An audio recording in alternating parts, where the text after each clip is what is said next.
नमस्कार दोस्तों। इस वीडियो में हम लोग की कक्षा 10 की क्षितिज जो पुस्तक है उसका आज अपन पहला पाठ है सूरदास जी का।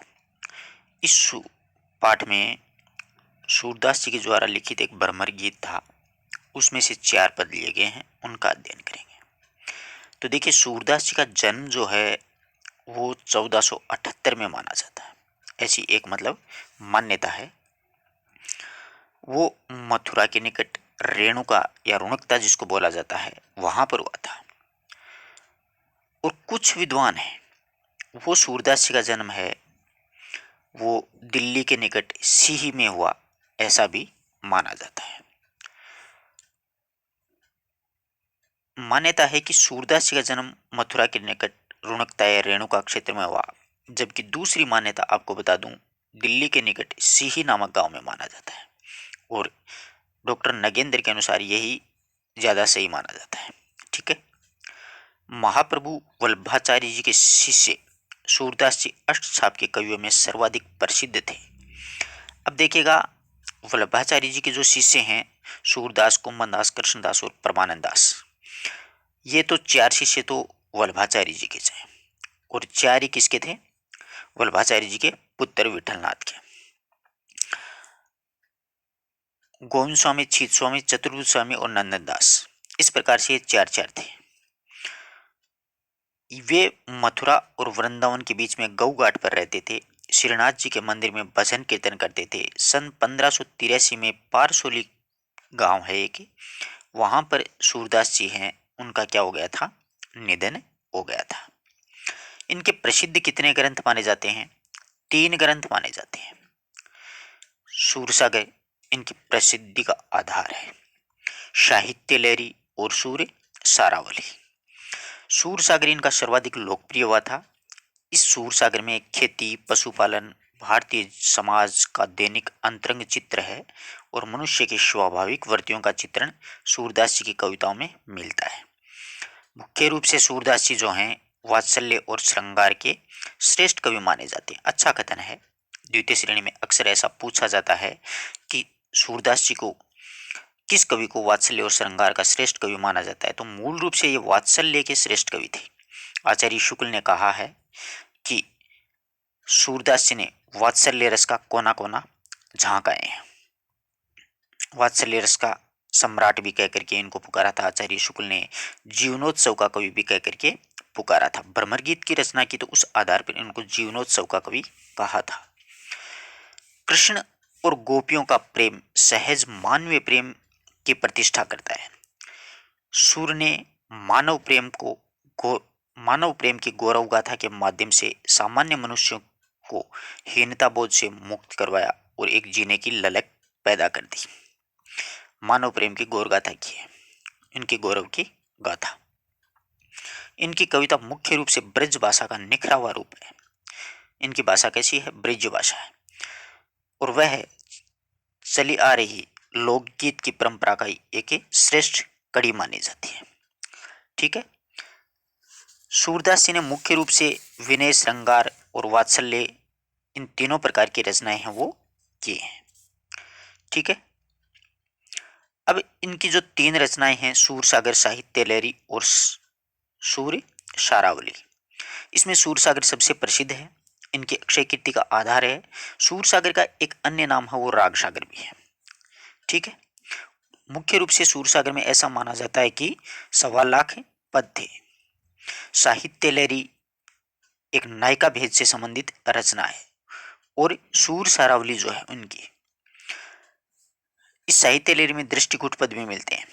और सूर सारावली आचार्य शुक्ल हैं, कुछ अन्य विद्वान हैं, उन्होंने प्रामाणिक मानते हैं, जबकि बच्चन सिंह इस सूर सारावली को अप्रामाणिक रचना मानते हैं।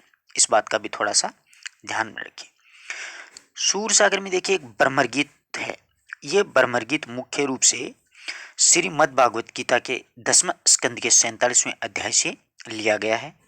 और इसमें सूरदास जी के 10वें स्कंद के 47वें अध्याय में कुल 12 से 21 तक जो पद हैं उसको ही ब्रह्मर गीत की रचना मानी जाती है। हजारी प्रसाद द्विवेदी हैं, उन्होंने सूरदास जी को ब्रज भाषा का प्रथम कवि भी स्वीकार किया है। अगर सूरदास जी का विस्तार से आपको वर्णन पढ़ना है तो आप कक्षा 11 में एक वीडियो बनाया हुआ है, उसमें आप विस्तार से अध्ययन है वो कर सकते हैं। उसमें सारी बहुत सी बातें और भी बतलाई हैं। अब देखिएगा पाठ का परिचय। यहाँ पर सूरसागर के बर्मर गीत के 4 पद लिए गए हैं। पूछा जा सकता है ये रचना कहाँ से ली गई है? सूरसागर के बर्मर गीत के 4 पद। पहले में क्या होता है कि कृष्ण ने मथुरा जाने के बाद में स्वयं न लौटकर उद्धव के जरिए गोपियों के पास संदेश भेजते हैं, है ना। उद्धव को भेजते हैं कि तुम गोपियों को कोई योग का संदेश सिखा करके आओ। उद्धव हैं, उन्होंने निर्गुण ब्रह्म एवं योग का उपदेश देकर के गोपियों की विरह वेदना को शांत करने का प्रयास किया। उद्धव निर्गुण के पक्षधर थे, यानी निर्गुण निराकार ईश्वर को मानते थे। गोपियां ज्ञान मार्ग के बजाय प्रेम मार्ग को पसंद करती थी, क्योंकि वो कृष्ण को पसंद करती। इस कारण उन्हें उद्धव का ये शुष्क संदेश पसंद नहीं आया तथा वहां पर एक भौरा उड़ रहा था और उसी को सांकेतिक मान करके यहीं से ब्रह्मर गीत का प्रारंभ होता है। उद्धव को यहाँ पर भौरे के माध्यम से कटु व्यंग्य कहे गए थे। गोपियों ने भ्रमर के बहाने उद्धव पर व्यंग्य बाण छोड़े। पहले पद में गोपियां हैं, उनकी ये शिकायत वाजिब सी लगती है कि हे उद्धव, आपने कभी भी स्नेह के धागे से नहीं बंधे हो, तो विरह वेदना का अनुभव अवश्य कर पाते। अगर आपको ने किसी से प्रेम किया होता, किसी से स्नेह किया होता, तो आप विरह को जरूर समझते कि एक प्रेमी से बिछुड़ता है तो कितना दुख होता है। जबकि दूसरा जो पद है इसमें गोपियों की ये है स्वीकारोक्ति, ये बात को स्वीकार भी करती हैं कि उनके मन की जो अभिलाषाएं हैं वो मन में ही रह गई हैं।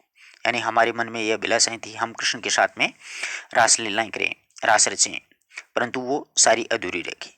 कृष्ण के प्रति उनके मन की जो गहराई अभिव्यक्ति करती है।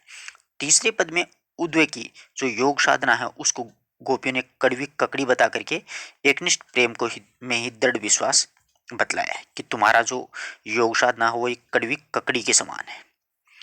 चौथे पद में उद्धव को ताना मारती हैं कि श्री कृष्ण अब राजनीति पढ़ ली है, और अंत में गोपियों के द्वारा उद्धव को राजधर्म यानी प्रजा का जो हित होता है वो याद दिलाती हैं और साथ में सूरदास की लोक धार्मिकता जो है उसको भी दर्शाया गया है। ठीक है, अब देखिएगा अपन पहला पद पढ़ते हैं। उदो तुम हो अति बड़भागी। बहुत ही प्यारा पद है। एक एक बात को समझते हुए अपन प्रत्येक चीज को पढ़ेंगे। तो पहला जो पद है उसमें गोपिकाएं क्या कहती हैं देखिएगा कि उदो तुम हो बड़ो बड़भागी, कि हे उद्धव तुम बहुत ही भाग्यशाली हो। उदो तुम हो बड़ो बड़भागी, यहाँ पर उदो किसके लिए आया? उद्धव के लिए। बड़भागी मतलब भाग्यवान। यहाँ पर गोपियां जो हैं वो उद्धव को कहती हैं कि उद्धव को गोपिकाओं को निर्गुण योग का जो संदेश देने के लिए आए थे, तो गोपिकाएं उद्धव को ताना मारते हुए कहती हैं कि हे उद्धव तुम बहुत ही भाग्यशाली हो, हे उद्धव तुम बहुत ही भाग्यशाली हो, बड़ो बड़भागी।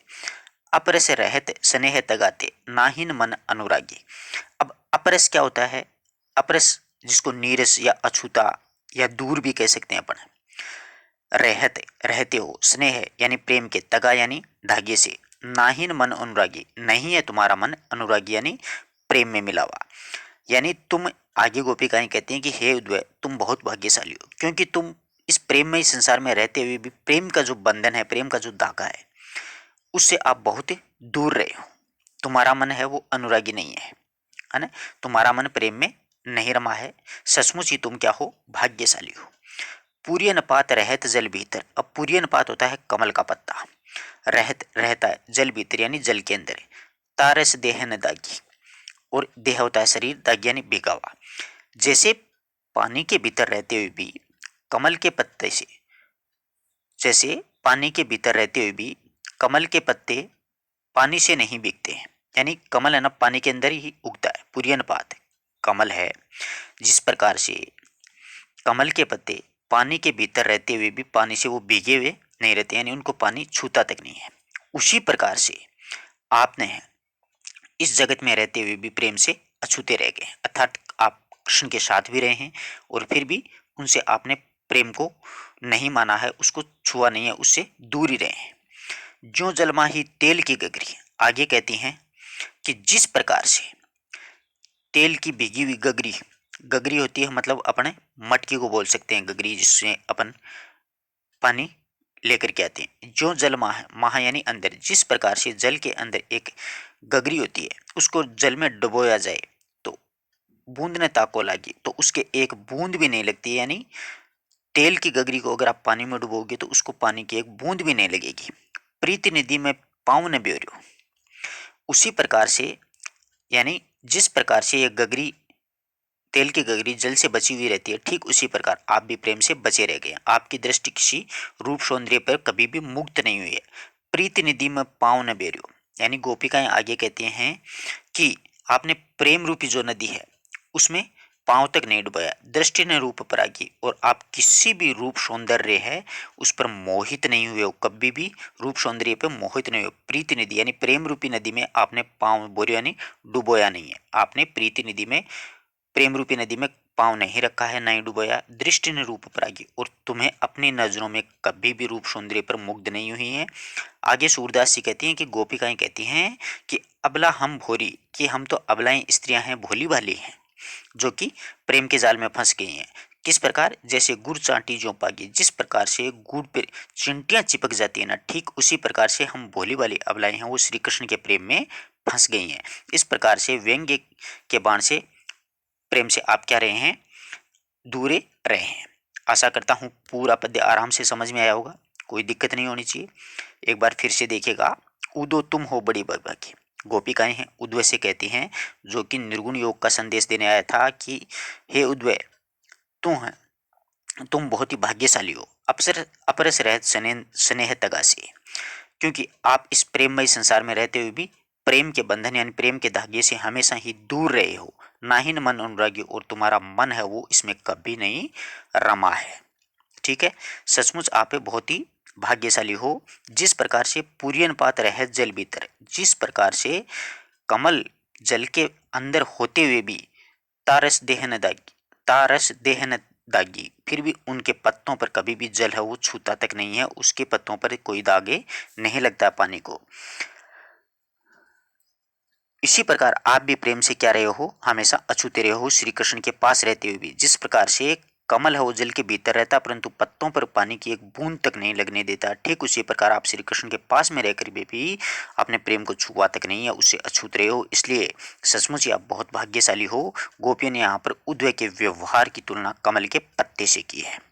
ज्यों जलमाही तेल के गगरी, जिस प्रकार से तेल की भीगी गगरी को यदि जल में डुबाया जाए तो उस पर पानी की एक बूंद तक नहीं लगती है, बूंद ने ताको लागी, उसकी एक बूंद भी नहीं लगती है। उसी प्रकार आप भी प्रेम में जो हैं हमेशा बचे रहे हैं। प्रीत नदी में पाँव न बोरियो, आपने प्रेम रूपी नदी में कभी भी पैर नहीं डुबोया है। दृष्टि न रूप परागी, और आप की जो दृष्टि है वो कभी भी किसी भी रूप सौंदर्य पे मुग्ध नहीं हुई है। आगे कहती हैं कि हम तो भोली भाली अबलाएं हैं, भोली भाली नारियां हैं जो प्रेम के जाल में फंस गई हैं। जिस प्रकार से गुड़ चांटी जो पागी, जिस प्रकार से गुड़ के चारों ओर चिंटियां चिपक जाती हैं, उसी प्रकार से हम भी श्री कृष्ण के प्रेम में फंस गए हैं। किसी प्रकार की कोई दिक्कत नहीं होनी चाहिए। अगला देखिए, बहुत ही प्यारा पद्य है कि मन की मन ही मांजरी, यानी मांझ होती है भीतरी भीतर। गोपिकाएं उद्वय से कहती कि हे उद्वय, हमारे मन की मन में ही रह गई है। मांझ यानी भीतर, मन की मन में मांजरी, यानी हमारे मन में जो इच्छा थी वो भीतर ही रह गई, मन के भीतर, अर्थात हमारे सारे मनोरथ हैं वो मन में ही रह गए, पूरे नहीं हो पाए। कहिए जाए कौन पे उदो, नाहिन परत कहीं है। ये कहती हैं गोपिकाएं आगे कि श्री कृष्ण जो हैं वो मथुरा जाकर के बस लिए, इसलिए हमें कृष्ण का प्रेम भी नहीं मिला, और हम अपने प्रेम की व्यथा किसके सामने व्यक्त करें। कहिए जाए कौन पे उदो, हे उदो, हम किसको जाकर के अपने मन की पीड़ा को व्यक्त करें। श्री कृष्ण ना ही परत अनुरागी, और हमारा अनुरागी का मतलब होता है प्रेम करना, कि श्री कृष्ण से हम प्रेम करती थी, उनका प्रेम हमें मिला नहीं, वो कहाँ पर जाके ये मथुरा में बस गए हैं, इसलिए कृष्ण का प्रेम भी हमें नहीं मिला है। और न ही हम अपने प्रेम की व्यथा व्यक्त कर सकते हैं। इसलिए हे उद्वय, हम अपने मन की पीड़ा आपके सामने व्यक्त कर रहे हैं। कहिए जाए, किसको जाकर के कहें, ना ही परतनुरागी, यानी कोई ऐसा विश्वासी आदमी नहीं है, किसके सामने व्यक्त करें। अवधि आधार आस आवन की, आगे गोपिकाएं कहती हैं कि हे उद्वय, हम अपने मन की पीड़ा आपके सामने व्यक्त कर रही हैं। हमें विश्वास है कि श्री कृष्ण समय पर लौट आएंगे, और लौटने की अवधि के आधार पर हम दिन काट रही हैं। हमें ऐसा लगता है कि अवधि है, एक निश्चित एक समय है, उसके आधार पर हमें एक आशा यानी विश्वास है आवन की, किसके आने की, श्री कृष्ण के आने का। हमें एक लौटने की अवधि के आधार पर हमें ऐसा विश्वास है, इसलिए हम दिन काट रहे हैं। तन मन व्यथा सही है, और तन मन से हम व्यथा मतलब पीड़ा को सहन कर रही हैं। अब इन जोग संदेश सुन सुनी विरहिणी विरह भैया, आगे गोपिकाएं कहती हैं कि अब आपका जो योग का संदेश सुन सुन करके विरहिणी है ना, वो विरह में जल रही है, यानी बहुत ही बुरा लग रहा आपका ये योग संदेश है, हमें बहुत ही बुरा लग रहा है। निर्गुण ब्रह्म का संदेश सुनने से गोपियों की विरह रूपी आग में जल रही हैं, उनकी विरह रूपी आग वो बढ़ गई है। चाहती हूती गुहार जीते थे, गुहार मतलब होता है रक्षा करने के लिए, हूती मतलब थी, यानी हम जिधर से ही रक्षा करने की पुकारना चाहते हैं, उत्ते धार बही है, और उधर से ही हमें पीड़ा मिली है। आगे गोपिकाएं कहती हैं कि इस विरह रूपी आग को हम कैसे धारण करें। श्री कृष्ण के प्रेम की सारी मर्यादाएं हैं वो तो उन्होंने तोड़ दी हैं।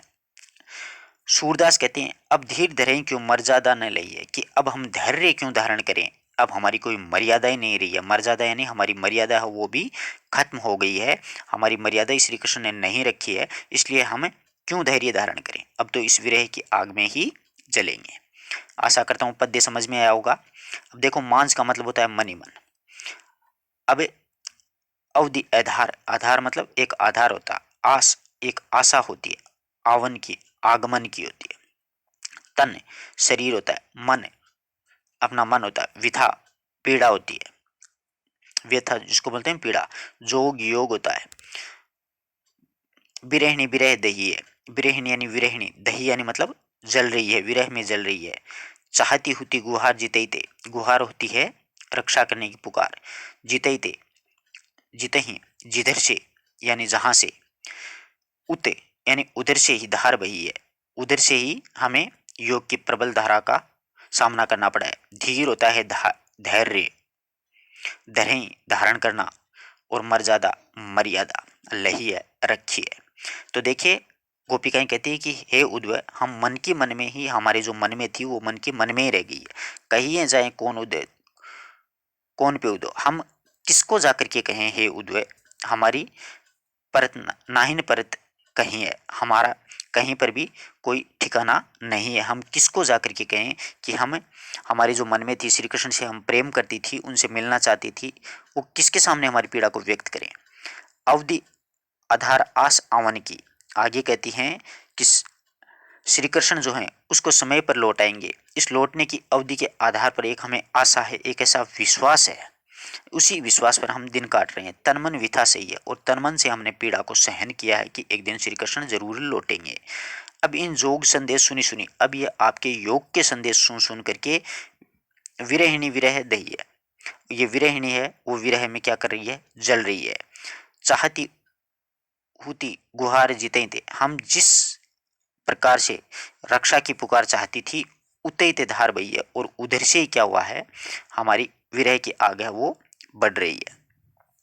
सूरदास कहते हैं अब धीर धरें क्यों, अब हम धैर्य धारण क्यों करें। गोपिकाएं कहती हैं कि अब हम धैर्य क्यों धारण करें, प्रेम की सारी मर्यादा हैं वो तो सारी की सारी तोड़ दी गई हैं, अब हमें मर्यादा धारण करने का कोई हक नहीं है। तो लौटने का वचन देकर के श्री कृष्ण वापस लौटने का वचन दिया था, और उसमें निरस योग संदेश सुनकर के हमारी व्यथा है और ज़्यादा बढ़ गई है कि आपको भेजा है स्वयं में नहीं आई है। अगला जो पद्य है वो बहुत ही प्यारा है, हमारे हरि हारील की लकड़ी। यहाँ पर पूछा जा सकता है कि हरि को किस प्रकार बताया, हारील पक्षी के समान बताया, जो एक लकड़ी को पकड़े रहता है। हारील क्या होता है, एक पक्षी होता है जो अपना पैरों में सदैव एक लकड़ी को पकड़े रहता है, तो हारील की लकड़ी के समान है हमारे श्री कृष्ण।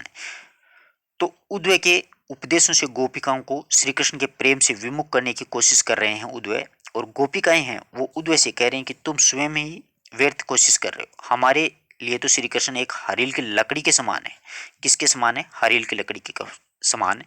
जिस प्रकार देखिएगा हरील जो पक्षी होता है वो लकड़ी को पकड़े रखता है, वो उसे आसानी से छोड़ता नहीं है। इसी प्रकार हमने भी श्री कृष्ण को मन से, क्रम से, वचन से नंद नंदन यानी श्री कृष्ण को उर यानी हृदय में दृढ़ करी पकड़ी है। हमने अपने मन से, वचन से, क्रम से नंद नंदन श्री कृष्ण को अपने हृदय में दृढ़ता से पकड़ लिया है। नंद के पुत्र श्री कृष्ण को अपने हृदय में दृढ़ता से उसे पकड़े रखा है ना। अपना निवास स्थान बना रखा है श्री कृष्ण का अपने हृदय में। किस प्रकार? जैसे जागते हुए, सोते हुए, स्वप्न में, दिवस दिन में और निशी रात में कान्य कान्य जिक्र हम श्री कृष्ण को का ही जप करते रहते हैं। सोते जागते हुए, सोते हुए, सपने में, दिन में, रात में हमेशा कान्य कान्य वो पुकारते हैं। सुनित जोग लागत है ऐसा। हम जब सुनते हैं ना तो ये योग का संदेश, जोग यानी योग का संदेश ऐसा लगता है जो कड़वी ककड़ी है। किस प्रकार से? जैसे एक कड़वी ककड़ी होती है उसके समान हमें ये योग का संदेश है वो लगता है। सू तो व्याधि हमको ले आयो। व्याधि होती है एक पीड़ा। सू तो यानी तुम तो, सू यहाँ पर उद्वय के लिए आया कि गोपिकाएं कहती हैं हे उद्वय, तुम तो एक ऐसी पीड़ा हमारे सामने ले आए हो, देखी सुनी न करिए। ऐसी पीड़ा हमने ना तो कभी देखी है, ना कभी सुनी है, ना ही कभी की है। इस प्रकार की पीड़ा हमारे सामने आप लोगों ने रख दी है। यह तो सूर तेने ते सौंपो। आगे गोपिकाएं कहती हैं, सूरदास कहते हैं कि गोपिकाएं कहती हैं कि ये तो जो योग का संदेश है ना, आप उसी को सौंपो जिनके मन सक्रिय यानी जिनके मन चलायमान होता है, जिनका मन भटकता रहता है ना, उनको आप सौंपिएगा। हमें ये योग का संदेश देने की कोई आवश्यकता नहीं है, हमारे ऊपर कोई असर नहीं होने वाला है। हम तो श्री कृष्ण को है ना एक हारील की लकड़ी के समान अपने हृदय में बिल्कुल दृढ़ता से पकड़ रखा है। यहाँ पर बहुत अच्छे अच्छे प्रश्न बनते हैं कि श्री कृष्ण को कैसे बताया? हारील की लकड़ी के समान बताया। अब देखो, गोपिकाएं काने काने कब तक जपती हैं? दिन में, रात, जागते हुए, सोते हुए, सपने में, दिन में और रात में, है ना। और इनको कड़वी ककड़ी के समान क्या लगता है? योग का संदेश कड़वी ककड़ी के समान लगता है। ऐसी आप तो कैसी व्यथा ले आए हो जो हमने कभी ना तो देखी है, ना कभी सुनी है, ना ही कभी की है। इस प्रकार की व्यथा, इस प्रकार की पीड़ा हमारे सामने तुम्हें ले आए हो। इस प्रकार छोटे छोटे प्रश्न हैं वो इसमें से बन सकते हैं। चौथा, बहुत ही शानदार पद्य है, एक एक चीज को बारीकी से अपन पढ़ते चलेंगे। हरि हैं राजनीति पढ़ियायो। बहुत प्यारा पद्य है। हरि, यहाँ पर हरि श्री कृष्ण के लिए आया। राजनीति पढ़ियाए। गोपिकाएं उद्वय से कहती हैं हे उद्वय। अब तो ऐसा लगता है कि श्री कृष्ण ने वहां पर जाकर के राजनीति पढ़ ली है, कि वहां पर जाकर के वो राजनीति सीख गए। तुम्हारी बातें सुनकर के हमें ऐसा लग रहा है कि उनके मन में राजनीतिज्ञ जैसा छल कपट क्यों आ गया, पता नहीं, ऐसा लग रहा है हमें। अब उनकी सारी जो सच्चाई है हमें पता चल गई है, यानी उन्होंने जो जो भी किया वो सब कुछ हमें पता चल गया है। एक तो श्री कृष्ण पहले चतुर थे, समझी बात कहत मधुकर के समाचार सब पाए हैं। गोपिकाएं कहते हैं कि हम सब कुछ समझ गए हैं मधुकर की, मधुकर यानी उद्वय की, कि समाचार सब पाए। उन्होंने सारे समाचार हैं वो प्राप्त किए हैं और हमें भी उनके बारे में पता चला है। एक अति चतुर होते पहले ही, एक तो अत्यधिक चतुर थे पहले और ऊपर से गुरु ग्रंथ पढ़ाए, और ऊपर से उन्होंने गुरु ग्रंथ यानी राजनीति पढ़ ली। यानी पहले तो वो पहले भी बहुत चतुर थे, लेकिन अब उन्होंने गुरु ग्रंथ यानी अब उन्होंने राजनीति पढ़ ली है। वह अब बुद्धिमान हो गए, बड़ी बुद्धि जानी जो उनकी, यानी अब वो बहुत ज़्यादा बुद्धिमान हो गए हैं। इसीलिए तो उन्होंने योग का संदेश भिजाया, योग संदेश पढ़ाए, यानी बहुत ज़्यादा बुद्धिमान हो गए हैं वो, इसलिए उन्होंने हमारे लिए योग का संदेश भेजा है कि हम योग सीख जाएं। गोपिकाओं ने श्री कृष्ण के संबंध में व्यंग्य बाण छोड़े। उदो भले लोग आगे के, आगे गोपिकाएं कहती हैं हे उद्वय, भले लोग यानी आगे के यानी पुराने जमाने के अच्छे लोग। ये पुराने जमाने के लोग हैं वो अच्छे थे, कि हे उद्वय पुराने जमाने के लोग हैं वो अच्छे थे, वो दूसरों की भलाई के लिए आगे पीछे फिरते रहते थे। पर हित डोलत धाए, पर यानी दूसरे के हित यानी भलाई, डोलते यानी फिरते रहे। ये पुराने जमाने के लोग बहुत अच्छे थे जो दूसरों की भलाई के लिए इधर उधर घूमते रहते थे, यानी किसी का किसी प्रकार से भला हो जाए। अब अपने मन को फेर पाए यहाँ, और आप हमें दुख देने के लिए आए हैं। चलत जो हित चुराए, यानी आप जो हैं हमें दुख देने के लिए मथुरा से चल करके यहाँ आए, अब आपुन मन फेर पाए, यानी अब आप जो हैं वो हमें दुख देने के लिए आए हैं, चलत जो होते चुराए, कि आप मथुरा से चल करके यहाँ तक आए हैं, वह मन एक वापस कर दो, यानी इस प्रकार का जो मन है वो वापस कर दो। ते क्यों ऐनिति करे आपुन जे, आगे गोपिकाएं कहते हैं चलो आप इतनी सी भलाई कर दो कि श्री कृष्ण को कह दो कि जाते समय जो हमारा मन चुरा करके ले गए, जो जो ऐनीति छुड़ाएं, कि जो हमारा मन चुरा करके ले गए थे उसे वापस कर दो। श्री कृष्ण तो राजनीति पढ़ ली है, तो क्यों ऐनीति करेंगे वो, ते क्यों ऐनीति करे आपुंजे, यानी वो इस प्रकार की ऐनीति क्यों करेंगे। राजा का यही कर्तव्य होता है कि राजधर्म तो यही सूर्य जो प्रजा ने जाहि सताए, यानी राजा का धर्म वो होता है कि वो प्रजा को सताए नहीं। इसलिए हे उदय, श्री कृष्ण से कह दो कि वह हमारा मन है वो वापिस कर दे और राजधर्म का पालन करे। इस प्रकार से गोपिकाएं हैं वो उदय को करारा व्यंग्य सुनाती हैं, कहती हैं। और श्री कृष्ण ने हमारे मन को जो चुराया है, अब राजा बन जाने के बाद में कड़वे जो वचन हैं उनके और शुष्क जो संदेश हैं वो सुनने के लिए उद्धव को उनके पास में भेजा है। तो आशा करता हूँ चारों पद्य समझ में आए होंगे। इसमें भी छोटे छोटे प्रश्न बनते हैं कि हरि किसके लिए आया, श्री कृष्ण के लिए। क्या पढ़ लिया उन्होंने, राजनीति। समझी बात मधुकर की कि हे उद्धव हमने आपकी बात समझी है, समाचार सब पाए, यानी श्री कृष्ण ने हमारे सभी समाचार पाए हैं। पहले वो बहुत चतुर थे, कौन, श्री कृष्ण। अब उन्होंने क्या पढ़ लिया है, गुरु ग्रंथ राजनीति। बड़ी बुद्धि जानी उनकी, यानी वो अब बहुत बुद्धिमान हो गए हैं। उसने कौन सा संदेश भेजा था, योग का संदेश भेजा है। इस प्रकार से ये छोटे छोटे प्रश्न है वो। और भले कौन से लोग होते थे पहले के, यानी पुराने जमाने के, वो किस लिए डोलते थे, परहित डोलत धाय, यानी दूसरे की भलाई के लिए इधर उधर डोलते रहते हैं। अब आपन ने फेर मने चलत जू हिते चुराए हैं। और अब आप हैं वो जो कि हमें दुख देने के लिए मथुरा से चल करके यहाँ तक आए हैं। तो ये क्यों नती, क्यों ऐनीति करें अपुनते, ये वो हमारे ऊपर ऐनीति क्यों कर रहे हैं श्री कृष्ण। जो हमारा मन चुरा करके ले गए थे वो वापस दे दो, हमें कोई दिक्कत नहीं है। जो और ऐनीति छुड़ाए हैं जिससे कि हमें इस प्रकार से परेशान ना होना पड़े। राजधर्म यानी राजा का धर्म होता है कि प्रजा की भलाई करे, न कि प्रजा को सताए ही। प्रजा को सताने का कोई धर्म नहीं होता है। तो इस प्रकार से अपन ने महत्वपूर्ण चारों जो पद थे उनको अच्छी तरीके से पढ़ा। अगर किसी विद्यार्थी के किसी प्रकार का कोई डाउट हो तो आप लोग कमेंट कर सकते हो। आपको वीडियो कैसा लगा ये भी बताना। अब इसमें से कुछ महत्वपूर्ण बातें आपको बतला दूं कि जो सूरदास जी हैं उनके सूरसागर ग्रंथ में बरमत गीत जो सार है उसके 4 पद यहाँ पर लिए। चारों पदों की जो भाषा है वो कैसी है, ब्रज भाषा है। और इन पदों में श्री कृष्ण ने मथुरा जाने के बाद गोपियों की विरह व्यथा व्यक्त हुई है। और इन पदों में वियोग श्रृंगार रस की व्यंजना की है, यानी सभी पदों में वियोग श्रृंगार से। जैसे उदो तुम हो बड़े भगभागी, बड़ो बड़भागी, यानी ये कथन व्यंग्य का भाव है और इसमें वक्रोक्ति अलंकार का प्रयोग किया गया है। जो जलमाही तेल की गगरी बूंद ने ताको लागी पद, यानी मतलब उदाहरण अलंकार है। इस प्रकार की छोटी छोटी, जिसे एक पद आया था अब इन योग संदेश सुनी सुनी पद में पुनरुक्ति प्रकाश अलंकार है। और तीसरा जो अपन ने अभी पद पढ़ा था देखिएगा आप लोग पीछे, हमारे हरी हारिल की लकड़ी, इसमें श्री कृष्ण के प्रेम को हारिल की लकड़ी के समान बतलाया है। देख रहे हो ना आप, हमारी हरी हारिल की लकड़ी, स्वयं को हारिल पक्षी के समान इसमें बतलाया है गोपियों ने। और हरी राजनीति पढ़ाए, इस पद में मतलब व्यंग्य का प्रयोग किया गया है। धन्यवाद दोस्तों।